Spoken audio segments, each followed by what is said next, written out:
अदालत ने आरजीकर मामले में मुख्य आरोपी संजय रॉय को दोषी करार दिया है। इधर पीड़िता परिवार अदालत के फैसले से संतुष्ट नहीं है। इधर घटना में अन्य लोग कौन कौन शामिल है? पीड़िता के माता पिता की मांग है कि अदालत उनकी पहचान करे और उन्हें दंडित करे। अदालत के इस फैसले के बाद नए सिरे से सड़कों पर प्रदर्शन शुरू हो गया। आरजीकर अस्पताल से लेकर शहर के कई जाने माने डॉक्टर इसमें शामिल हुए। আপলোড করা হবে এবং এটা ই-কোর্ট সার্ভিস বলে আমাদের একটা সার্ভিস আছে, সেই ই-কোর্ট সার্ভিসে মাধ্যমে সবাই জাজমেন্টটা তারা দোষী সাব্যস্ত করা হলো। 64 রেপ, 66 রেপ উইথ মার্ডার, আর তার সাথেও 103 অফ 1 বিএনএস অ্যাক্ট। আজকে সঞ্জয় রায় কোর্টে বলছে আমি নির্দোষ, আমি কিছু করিনি, আমার রুদ্রাক্ষের মালা যদি কিছু করতাম সেটা ছিটতো। কি বলতে এ ব্যাপারে আর কি, এই ব্যাপারে আগেও বলেছে। হ্যাঁ, এটা সম্পর্কে মন্তব্য করার কিছু নেই, সমস্তটাই এভিডেন্সের উপর নির্ভর করে। আমরা ইলেকট্রনিক সায়েন্টিফিক সমস্ত এভিডেন্স প্রডিউস করেছি এবং তাতে কোর্ট সেটা স্যাটিসফাইড হয়েছেন এবং ওনাকে কনভিক্ট করেছেন। তদন্ত কি এখানেই শেষ না আগামী দিনেও তদন্ত? না, তদন্ত তো চলছেই। আপনারা কি সর্বোচ্চ সাজা দাবি করছেন? হ্যাঁ, সর্বোচ্চ তো আগেও করেছি, এখনো করব।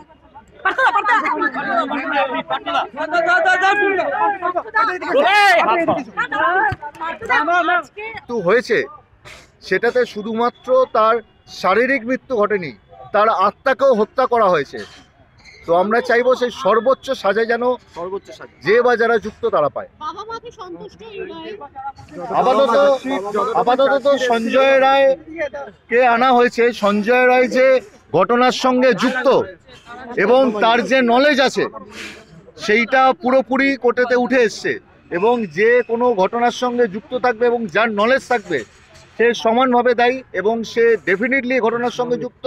তাই সেই অর্থে যেহেতু জজ সাহেব তার সাজা ঘোষণা করেছে, সে তাকে কনভিক্ট করেছে, সেই জন্য তারাও খুশি, আমরা খুশি। আপাতত সঞ্জয় রায়কে, Sanjay Roy, Amartya Dey advocate, Sealdah, Rajdeep Haldar advocate, Sealdah court.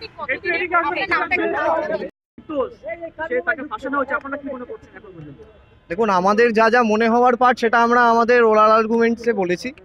এবার বাকিটা যে জাজমেন্ট বেরোলে আমরা বুঝতে পারবো যে আমাদের যে পার্টে ওরাল আর্গুমেন্ট হয়েছে সেই পার্টগুলো কিভাবে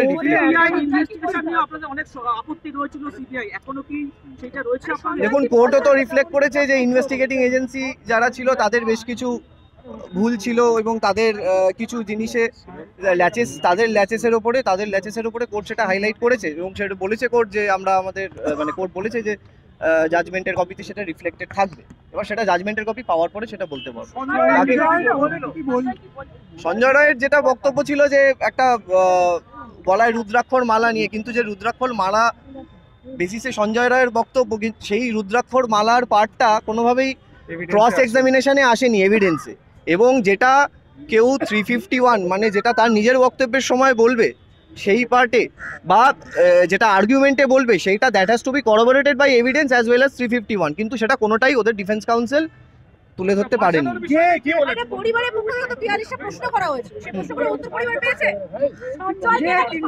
আজকে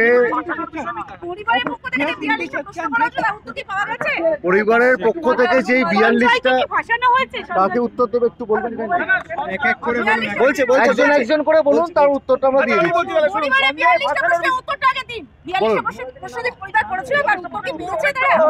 আজকে যেইটা দেওয়া হয়েছে, আজকে শুধুমাত্র তাকে দোষী সাব্যস্ত করা হয়েছে। বাকি যেই প্রশ্নগুলো আপনি বলছেন 42টা প্রশ্ন, সেই প্রশ্নটা যেই উত্তরগুলো যেই সোমবার দিনকে যেই জাজমেন্ট দেবেন উনি, সেই জাজমেন্টের কপিতে সেইটার উল্লেখ থাকবে। এবং আজকে জজ সাহেব উনি যেই রায়টা দিতে চলেছেন, যে জাজমেন্ট বা সেন্টেন্সিংটা দিতে চলেছেন, সেখানে উনি পরিষ্কারভাবে বলে দিয়েছেন উনি কতগুলো ভাগে সেটাকে ভাগ করেছে। তার মধ্যে একখানা ভাগ রয়েছে যেইখানেতে জজ সাহেব বলেছেন যে যেই প্রশ্নগুলো নির্যাতিতার বাবা মায়ের তরফ থেকে কোর্টের সামনে আমরা আর্গুমেন্টে তুলে ধরেছি, সেইখানে তার উত্তর উনি দিয়েছেন এবং বাকি যেই জাজমেন্টের পার্টটা আছে সেইখানে তার উল্লেখ থাকবে। তো আমরা আশাবাদী যেই প্রশ্নগুলো ওনাদের মনে এসছে এবং আমরা যারা আইনজীবী ब्यूरो रिपोर्ट PVTV न्यूज़। नियमित अपडेट एवं दुनिया भर की ताज़ा खबरों के लिए हमारे फेसबुक पेज को फॉलो एवं यूट्यूब चैनल को सब्सक्राइब करें।